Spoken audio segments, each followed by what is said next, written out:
Hi, I'm Eti Ben Shabbat, and in this video I'd like to speak with you about 3 lessons I've learned in my hospital stay. So recently I had to go to hospital and had to have surgery. It wasn't anything sinister, however it still was surgery that required a few days in hospital.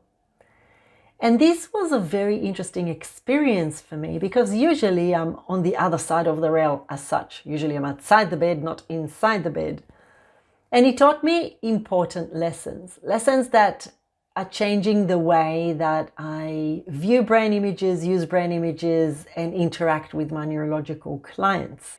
I'm sharing my learning with you so you can benefit from it as well without needing to be in that bed. My first lesson is about the lack of information. It appears that when you're in hospital, the people that speak with you about your medical condition are the doctors. Now, it makes sense that they speak with you about your medical condition because they know the most about it.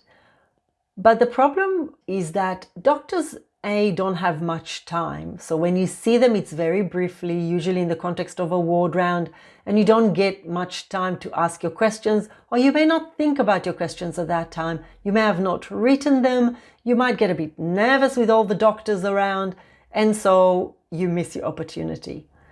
The other problem with that concept of doctors only talk about medical conditions is that doctors have the curse of knowledge, meaning they know so much about the medical condition that they don't necessarily know how to explain it simply or to give the person the information that they need or find out from the person what sort of information they need. So my action from that is that we as rehabilitation clinicians can also talk with our clients about their medical condition, and we should be speaking with them about their medical condition because we spend so much more time with them. We get to know them quite closely if we work with them for a long time. So in terms of an example and how you can use it, say I'm a speech pathologist and say I'm going to see someone who's got a problem with swallowing. So they've got dysphagia and they've got this tube down their throat, and I'm not sure how much they do or don't know, but I feel that I could help them with some information. So the first thing I would tend to do would be to go and make some comment about an observation. So if they've got a nasogastric tube, I'll say, I see you've got a tube. I can imagine that wouldn't be particularly comfortable.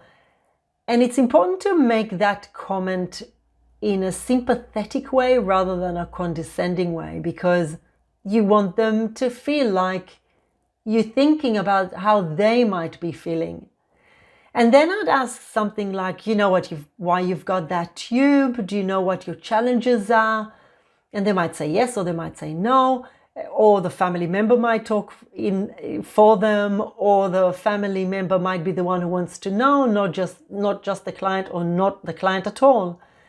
And then I'll ask questions like, what would you like to know? So what do you already know, and what would you like to know? And this is basically to enable me to pitch it at a level that they can understand, the level that they want to know at that time. So people that have, say they had a stroke and they had a devastating event that has major implications to the future, they're so overwhelmed by it at the beginning, they may not be in a position to hear it all.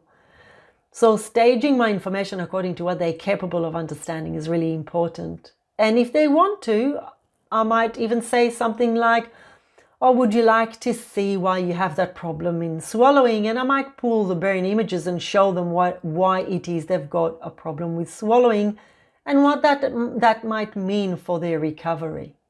The second lesson is about the cookie cutter approach. And that cookie cutter approach is the concept of having care plans or care paths. They're important to have because a lot of them are based on research, and they are providing standardized treatment and best care, etc., etc.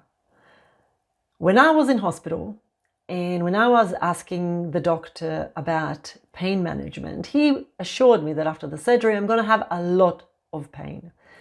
Because I was asking, do I need to have painkillers? How many painkillers, etc., etc. And then after the surgery, it was really, really important to them that I have a lot of painkillers. And it was really, really important to me not to have a lot of painkillers. The fact that they didn't take the time to even bother to understand whether I want or don't want, whether I need or don't need, was concerning to me and made me feel like I'm just a cookie cutter. That's what we do with every surgery. That's what we're going to do with you. The learning that I got from that and the actions that I'm going to take from it is that I am going to look for the individual difference of each person. So the same condition will affect different people differently, and we know that. Say if I'm a physio or an OT and I'm exercising someone who had a stroke, when I look at someone who's got an MCA territory infarct or a head injury or a large head injury even, it doesn't mean that everybody are going to have the same kind of outcome, the same kind of difficulties, the same kind of challenges. My role as a rehabilitation clinician or as a good rehabilitation clinician is to understand the individual differences, the individual variations between people, and then tailor my treatment to their need. If I was one of the nurses in the ward with me as a patient, then asking me, do you want painkillers? Instead of saying, oh, but it might get out of hand later and you won't be able to control it. It never got out of hand. I never really needed it. But I had to fight for it, which I think was very strange. So for someone to be optimistic in their rehab, knowing that they have large MCA, doesn't mean that they're not going to be able to do a lot of things. Look at the brain images, see exactly where the lesion is, see exactly what the difficulties might be. And you might be able to tell them, no, it's fine, you'll be able to walk. And that will be amazingly encouraging for them at that early time. The third lesson is about conflicting information. So when it got closer to discharge and people started talking with me about wound care and dressing management and all of that, I was getting conflicting information from the doctors, from the nurses, from nurses on different shifts, from the nurse that rang from the doctor's office. Now, I'm familiar with hospitals and healthcare systems, but imagine if I wasn't.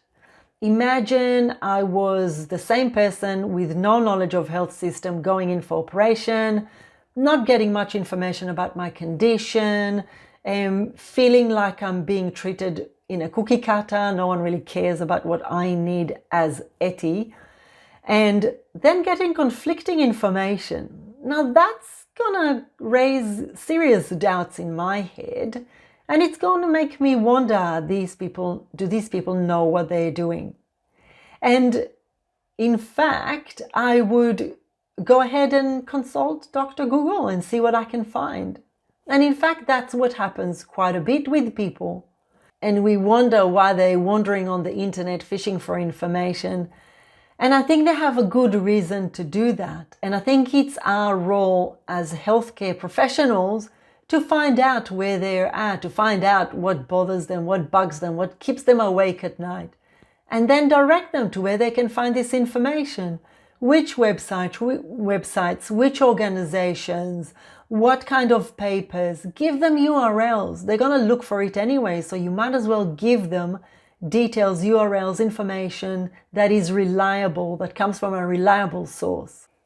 So these are my 3 lessons about giving more information to clients, about looking for what makes them themselves, what makes them individuals, and finally also about giving them resources to look at, because they will get some conflicting information, and by laying it out for them and explaining the differences in the different approaches and giving them different reading material, they'll be better informed. And if they're better informed, you'll be able to care better for your clients. I hope those lessons, actions, and examples will help you too. If you like this video, please like and share with your networks, and I look forward to seeing you again.